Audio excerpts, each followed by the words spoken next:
Question एक rapid fire type का discuss करेंगे, वो सारे क्वेश्चन बेटा आ चुके हैं. So it is very helpful for you for tomorrow's exam. ठीक है, चलो. List 4 characteristics of images form by a plane mirror. List of the 4 characteristics of the images form by the plane mirror. अब यहाँ पे plane mirror की बात हो रही है. कल ही हम लोगों ने प्लेन मिरर के सारे कैरेक्टरिस्टिक को पढ़ा था. क्या क्या होती है? सेम साइज बनाती है, वर्चुअल इरेक्ट बनाती है, लैटरल इन्वर्टेड बनाती है, और क्या बनाती है? सेम डिस्टेंस पर बनाती है. ठीक है, तो ये तो हम इजीली कर सकते हैं. ये पूरा का पूरा आंसर हमारे पास बना हुआ है. फिर स्टेट 2 लॉज ऑफ रिफ्लेक्शन. ये तो वेरा बहुत ही ज़्यादा इजी है. Angle of incidence is equal to angle of reflection. अच्छा,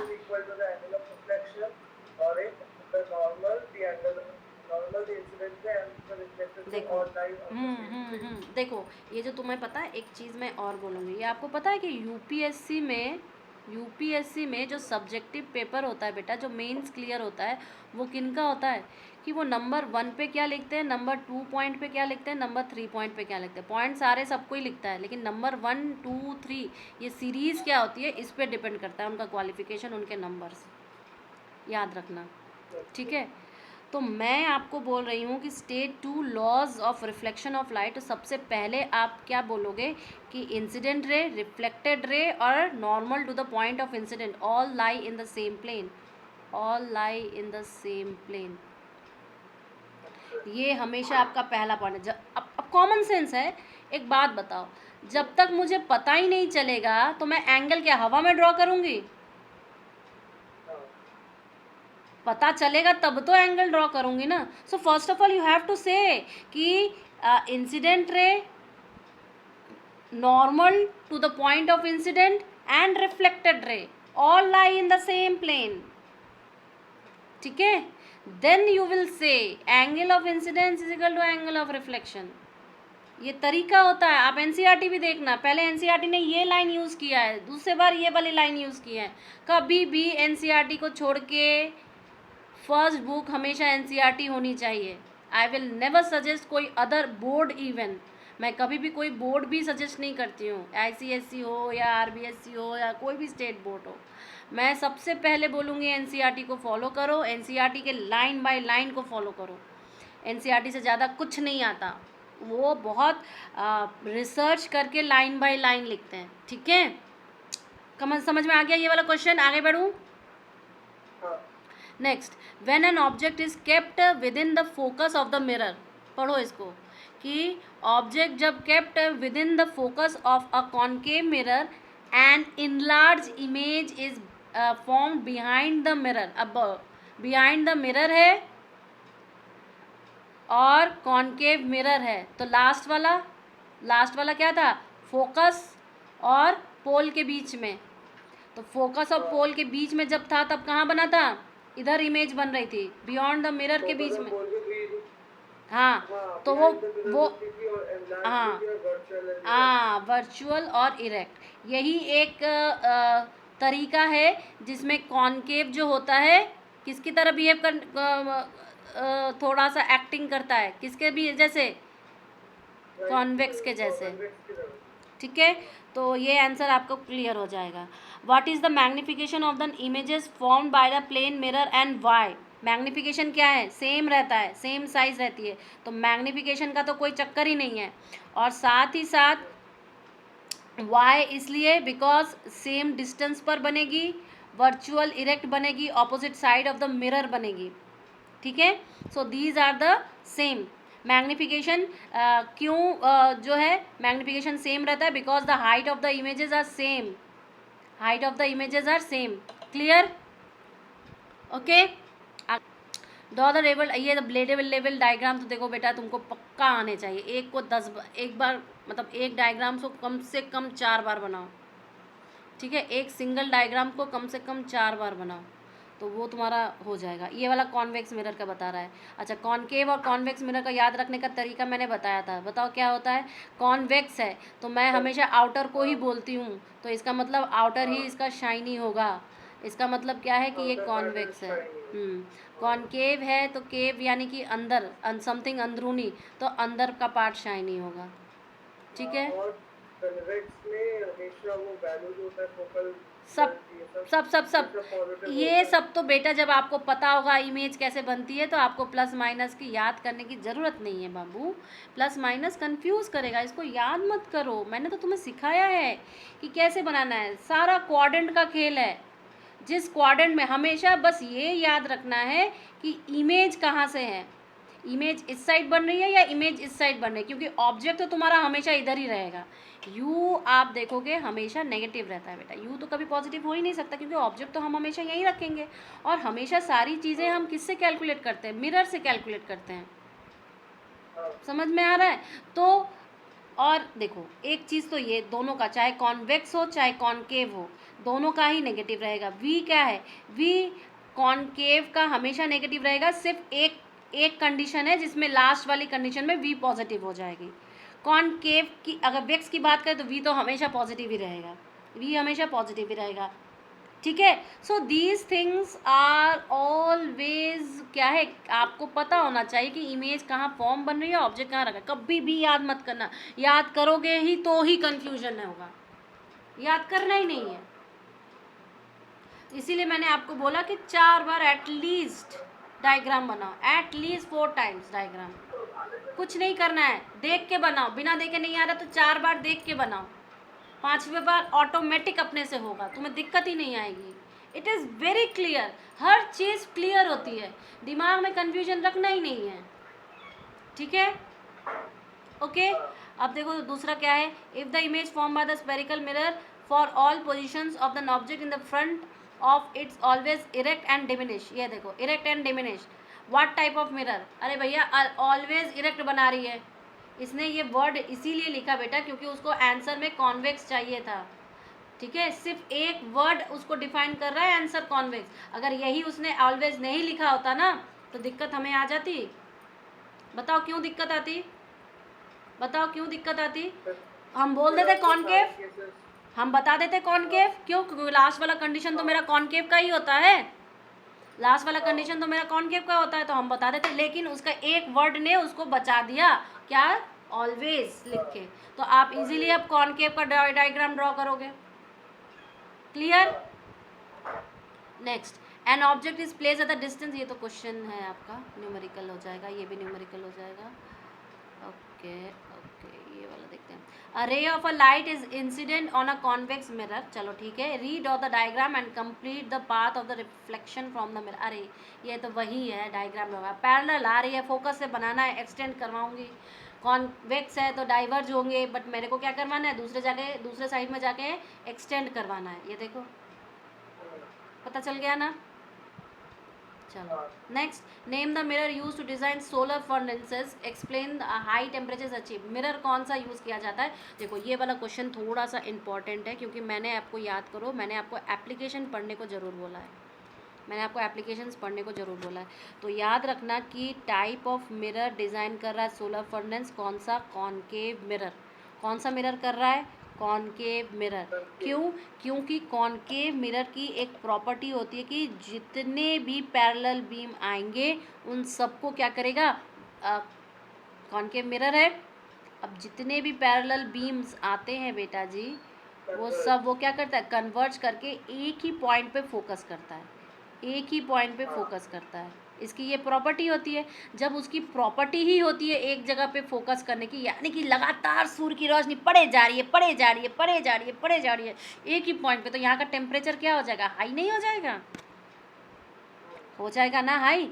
इसके इसी प्रॉपर्टी के वजह से ही हम लोग यूज़ करते हैं कॉनकेव मिरर, कहाँ पर, सोलर फर्नेसेस पर। समझ में आ गया, क्लियर है ना। ये क्वेश्चन इंपॉर्टेंट है। The magnification produce by the spherical mirror, चलो ये तो न्यूमेरिकल क्वेश्चन आ जाएगा आपका। A and B are the two spherical mirror from a part of a hollow spherical ball and a centre O and डिंग। If the arc is इतना C D the ratio of the focal length, ये भी तुम्हारा दूसरा type का question है। List two properties of the images form by the convex में, अरे ये तो तुम कर ही लोगे यार, ये तो डायग्राम तुम्हें ड्रॉ करना है। तो प्रॉपर्टीज है, डिमिनिश बनाती है, वर्चुअल बनाती है, इरेक्ट बनाती है, दूसरे साइड बनाती है, वी पॉजिटिव होता है, और कितना बोलूँ मैं। ठीक है, ओके। चलो नेक्स्ट, द लीनियर ये सब मैग्नीफिकेशन अभी तक बताया नहीं गया तुम्हारा।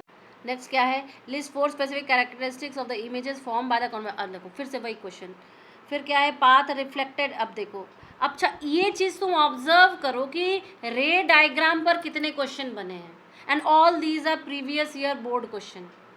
दिखाई दे रहा है तुम्हें?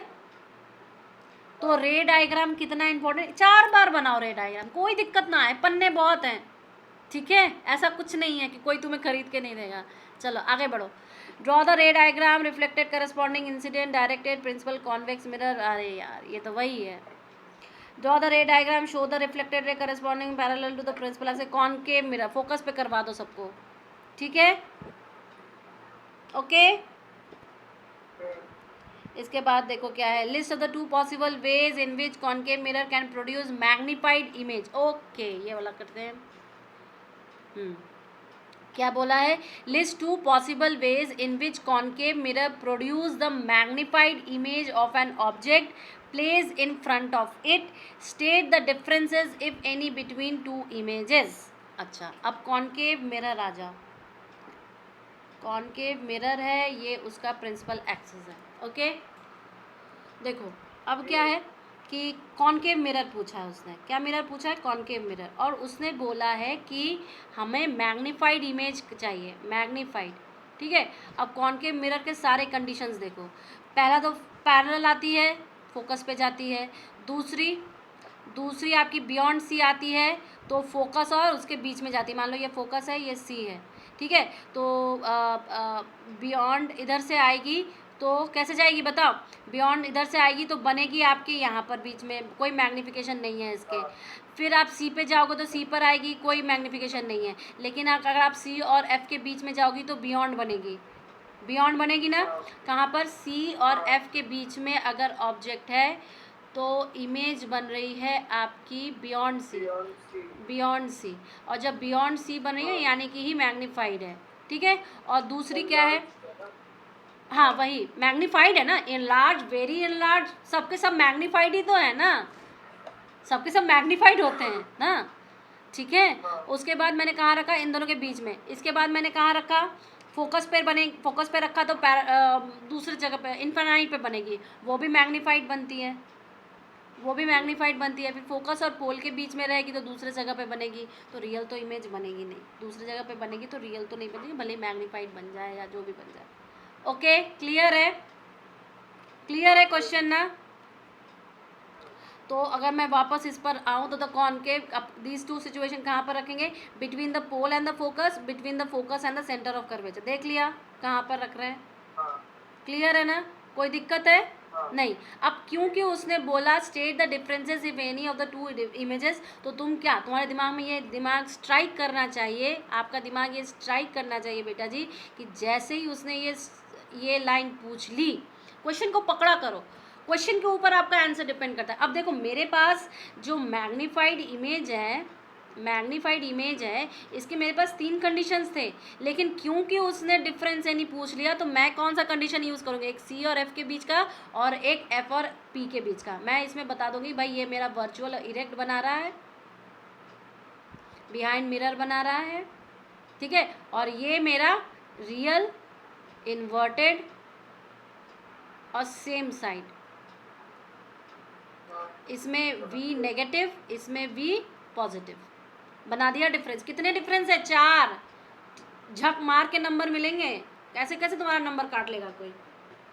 क्लियर है, क्लियर है ना, आगे बढ़ते हैं। The images form by the concave mirror is observe to be violet. अरे चलो ये लाइन मिल गई, हमें पता चल गया मेरा आंसर क्या होगा। वेयर शुड द पोजिशन, बस यही तो पकड़ना है हमें, यही लाइन है जो मुझे आंसर देगा। समझ में आ गया ना, लास्ट वाली कंडीशन एफ और पी के बीच में। क्लियर है, दिक्कत है, चलो। लीनियर मैग्निफिकेशन अपना है नहीं, हाँ। The linear magnification mirror, the mirror at the position, draw the ray diagram. अरे ये सब नहीं, लीनियर मैग्निफिकेशन जब मैं बताऊंगी तब। चलो draw the ray diagram of the following cases. Ray diagram सिर्फ रे डायग्राम, ठीक है। Following cases, passing to the centre of curvature and the concave mirror is incident. Curvature पर आएगी तो कर्वेचर पर जाएगी, parallel to the principal axis of the convex mirror, आएगी, सबके सब डाइवर्ज कराएंगे, लेकिन उन डाइवर्जेंस का जब हम फोकस दूसरे साइड पे एक्सटेंड करवाएंगे तो सबके सबको फोकस पर ही मिलना है, बिकॉज पैरेलल रेज फोकस पे मिलती है, ये अपने को पता है। फिर लास्ट वाला क्या है, इस passing through the focus of the concave mirror, focus से पास करेगी तो बनेगी सारे के सारे पैरेलल निकलेंगे, ये अपने को पता है। फिर next, concave mirror is use for image formation of different position, चलो ठीक है।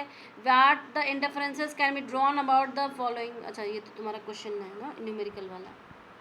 अब क्या है, draw the ray diagram, complete करना है, इसको कंप्लीट करना है, कर लोगे? कर लोगे ना? बहुत इजी है। सी क्या है इसका रे डायग्राम, ये कौन सा मिरर है, इंटीरियर है, इसका मतलब ये कॉनकेव है, ठीक है। ये कौन सा है, एक्सटीरियर है, कॉन्वेक्स है। ये कौन सा है, बाहर है, कॉन्वेक्स है। दो कॉन्वेक्स एक कॉनकेव। अब देखो ये फोकस से पास करवा रही है, यानी कि निकलेगी कैसे, पैरेलल, ठीक है। ये कॉन्वेक्स है, लेकिन ये आप फोकस पर इसको एक्सटेंड करवाया गया है, ठीक है। तो ये निकलेगी कैसे, फोकस पे एक्सटेंड करवाया है बेटा जी, तो ये निकलेगी कैसे, जब ऐसे रही है फोकस पर एक्सटेंड करवाएगी, निकलेगी आपकी पैरेलल।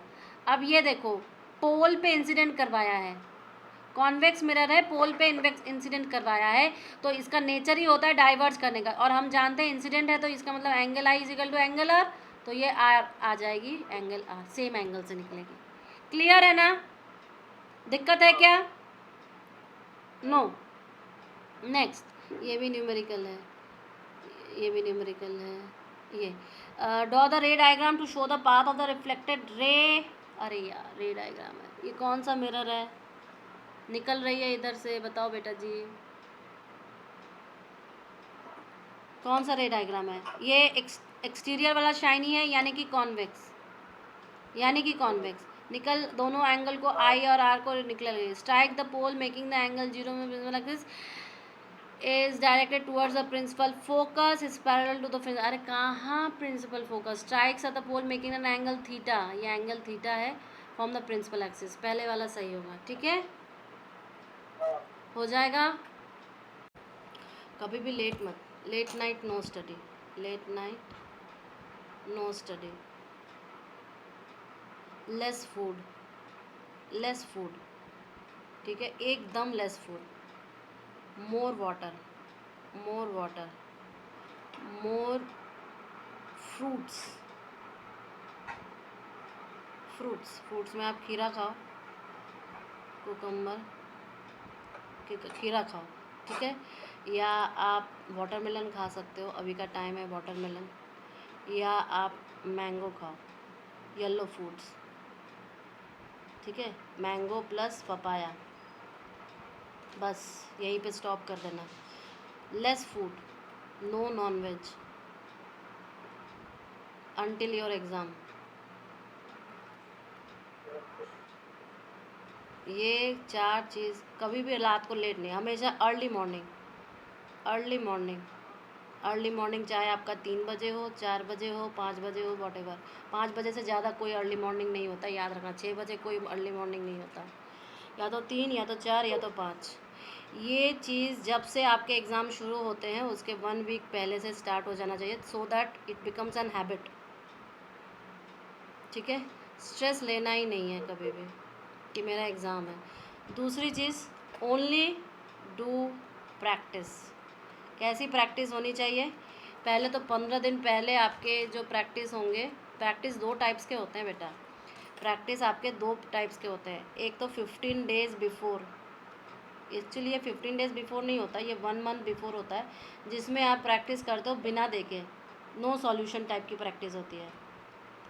एग्ज़ाम के 15 डेज से आप सिर्फ सॉल्यूशन देख के रिवाइज़ करते हो, सॉल्यूशन देख के प्रैक्टिस होती है, प्लस रिवाइज़ होता है, प्लस रिवाइज़ होता है।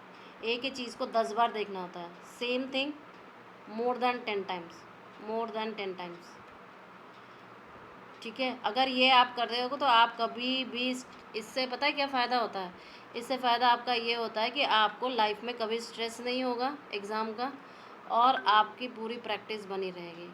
ये जब फॉलो करोगे ये पूरा मैनुअल, तब जाके ये चीज़ फॉलो आती है। समझ में आ गया? याद रखना, फूड और आपकी नींद, आपका अर्ली मॉर्निंग जागना और आपके प्रैक्टिस सेशन, ये 4 पॉइंट सबसे ज़्यादा होते हैं आपके एग्जामिनेशन को क्लियर करने के लिए। वरना आजकल के ज़माने में सारे बच्चे पढ़ते हैं, ऐसा कोई बच्चा नहीं है जो नहीं पढ़ता। इतनी सारी लाइब्रेरीज़ खुली हैं, इतने सारे लाइब्रेरीज़ चल भी रहे हैं, because everybody is studying right now, nobody is sleeping, but the habits they are following, ये डिपेंड करता है कि आप एग्ज़ाम को कितना क्रैक कर सकते हो, because how much your neurons are working properly during the examination time, this is very important. ठीक है, इससे ज़्यादा ज़रूरी क्या होता है कि आपकी लेस नींद, आप कोई भी रिसर्च पेपर कोई भी जनरल पढ़ लो, आपके पास जब नींद कम होती है तो आपका क्यों कम होती है, क्योंकि आपके पास स्ट्रेस ज़्यादा होता है। ठीक है, और इससे क्या होता है कि आपके जो दिमाग के न्यूरॉन्स हैं वो ज़्यादा एक्टिव नहीं हो पाते, वो धीरे धीरे सुस्त होना लगते हैं। Clear? So all these things are very connected. और जब आपके न्यूरॉन्स ही सुस्त हो जाएंगे तो आप कौन सा तीर उखाड़ लोगे? आप ऐसा आपने सुना होगा एग्ज़ाम ड्यूरेशन में कि मेरे को तो ये क्वेश्चन आता था, but I don't know that time मेरे को क्या हो गया कि मैं एग्ज़ाम कर ही नहीं पाया, क्वेश्चन सॉल्व ही नहीं करा, because this type of question I have practice lots of time. ऐसा क्यों बोलते हैं? बिकॉज दे, उनके जो न्यूरॉन्स हैं वो उस वक्त सुस्त थे, because they were so much stress, they were so much tired that they can't able to strike at that point. वो स्ट्राइक ही नहीं कर पाए क्वेश्चन को, और वो छोड़ के चले आए, गलत करके चले आए, रॉन्ग ऑप्शन ऑप्ट करके चले आए।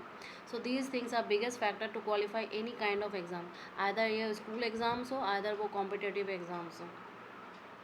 Okay, I wish that you will able to start these kind of routines from today only. से रेडियस ऑफ कर्वेचर और फोकल लेंथ, और मैंने आपको हमेशा कहा है कि radius of curvature is greater than focal length, और also there we have a relationship that R is equal to F by two, sorry R is equal to 2f, sorry R is equal to 2f, right? जब R is equal to 2f है तो the radius of the curvature the spherical mirror is 20 centimetre. What is the focal length? Focal length क्या हो जाएगी? 2 into 20 is equal to 40, ये होगा focal length? नहीं, 20/2 हो जाएगा। हाँ, ठीक है, क्लियर हो जाएगा ना?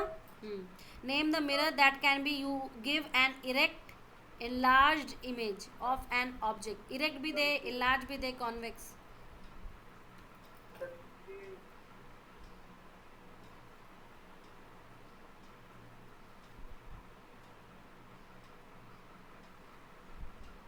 कॉनकेव लिखा है इसने, कॉनकेव लास्ट वाला पॉइंट होता है।